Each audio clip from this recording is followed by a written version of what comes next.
I'm Jeff Land, Vice President of Human Resources with Western States Lodging and Management, and I want to welcome in the regional directors for our hospitality division, David Webster Jr., Scott Lunt, Monica Franco, and John Dwyer.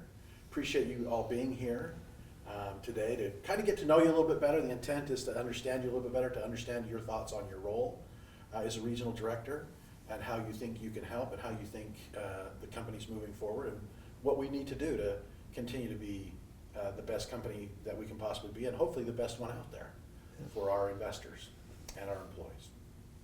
So we'll start off with, I noticed other than Monica, for the gentlemen here, you are all wearing fairly non-conservative socks. Is that pretty common? You guys, you wear mostly fun socks or dark socks? And I'm wearing dark socks, by the way, so. It's about whatever's clean, mostly. Or my kids do like giving me fun socks, so yeah. Or whatever your My shark stance socks are my favorite ones. So. Your baby shark socks? They've got something. No, they're big. They look like the shark that stepped on the Lego. That's like Oh, okay. And to add on that, I used to wear ties that were fun and colorful, and it showed my personality a little bit. But now we've gone a little more casual. I rarely wear ties, so I have to lower my personality down to my foot level. Well, if you want to compete on suits, then and ties, you got to go up against Jared Nye, yeah. who wears some of the craziest suits Absolutely. that are out there, and he pulls it Jared off. can do it. And he pulls it off. Pulls it every off time. well. So, I'm going to ask you, Superman or Captain Marvel in a fight, who wins? Superman always was going to take it down, unless he's around kryptonite. But he can fly, for Pete's sakes. I mean, Well, Captain Marvel, what do you think about that? Captain Marvel, I said.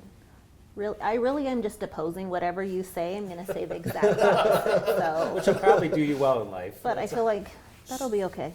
So let me make it difficult for you. Captain Marvel or Wonder Woman? Ooh. Really, that's a no-brainer. Really? Okay. Wonder Woman, of Wonder Woman. course. Oh, okay. That wins. Scott, a long walk on the beach or running a marathon? Oh, definitely a long walk on the beach. I've done a half marathon before, a couple times, but definitely a long walk on the beach. You sweat a lot less. You see, I'm going to jump in there a little bit. I've run 6 marathons and a number of half marathons. Not bad for an old, fat, white guy. I would prefer a marathon. Would you? Yeah. Yeah. I just don't get that much out of a long walk on the beach. Yeah. What about you? You've done it. I mean, you got this morning at 5 Done, to go done, exercise. done both of those, yeah. So, that's interesting. It probably depends on if my wife's there or not, but I'm not much of a runner anymore. I used to like running a lot more, and mostly it just hurts now. So, so probably the beach. Probably the beach. Okay, so Monica, I'm going to go back to you because you're the newest in the role. Mm-hmm.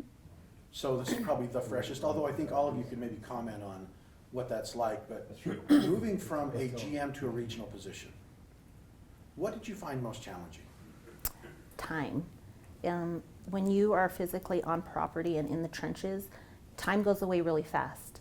Kind of in a blink of an eye, 1 minute it's 8 o'clock, the next minute it's 6 o'clock at night, and you're wondering why I didn't accomplish the 5 things that I needed to do today because of the other 3 things that popped up. As a regional, I have learned that time disappears even faster. And so I may set an appointment to go see someone at 3 o'clock or call someone, and all of a sudden I'm realizing, how did it become 4 o'clock? Just like it did in the property, but now I'm realizing that I have people that I was just in the trenches just like them, and time is crazy how fast it flies by, and I have to remember that those people I can't always be late to things. If I tell them I'm going to be there at a certain time, I have to be there because I don't know what time that GM got there that morning. They could have arrived at 7 a.m. and me coming in at 4 o'clock in the afternoon might not work for them, and just realizing that. Scott, you've been at the longest. Now, what's the greatest challenge for you in that regard? I think, and back to what Monica was saying, when I first went from a GM to a regional position, especially when I left Layton to come to the corporate office, my biggest, not even a challenge, I really missed the day-to-day property. I missed the employees' interaction every single day. I missed my guests every single day. I missed being on the desk talking to guests every single day. So I really, really miss that. It really was a different mind shift to come to a regional position. Now I have 6, 7, 8, 9 properties that I help oversee. And I think initially it was just that organization of the time to try to make sure I'm efficient, to try to make sure I was available for each of my GMs and properties. David, you've worked in both seniors and hotels. So with that experience, how's that helped you be in a leadership role that you're in now? How do you parlay that into being the best that you can? Well, I think a lot of what I've liked about seeing both sides is I like having a perspective that's different from everybody else's.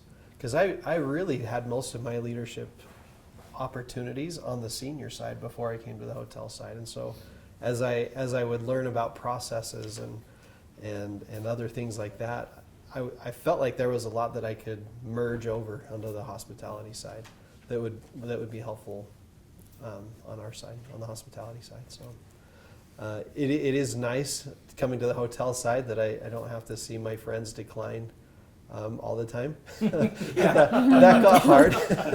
Decline and pass away and move on. But on the senior side, there was a lot of satisfaction in seeing families come together at the end of lives, and that was a neat opportunity for me. So as I've been in properties, I look at guests, I think maybe a little bit different, because I see them as mothers or sons or or whatever, where a lot of times in our hotels we see them as guests, but I think I see them from more of a family perspective than maybe some of our hospitality folks do. So Outside of Western states, I'm going to qualify this, outside of Western states, when you think of a leader that you would like to, if you could demonstrate their behaviors, or at least are inspired by their behaviors, that you'd like to see in yourself and your GMs?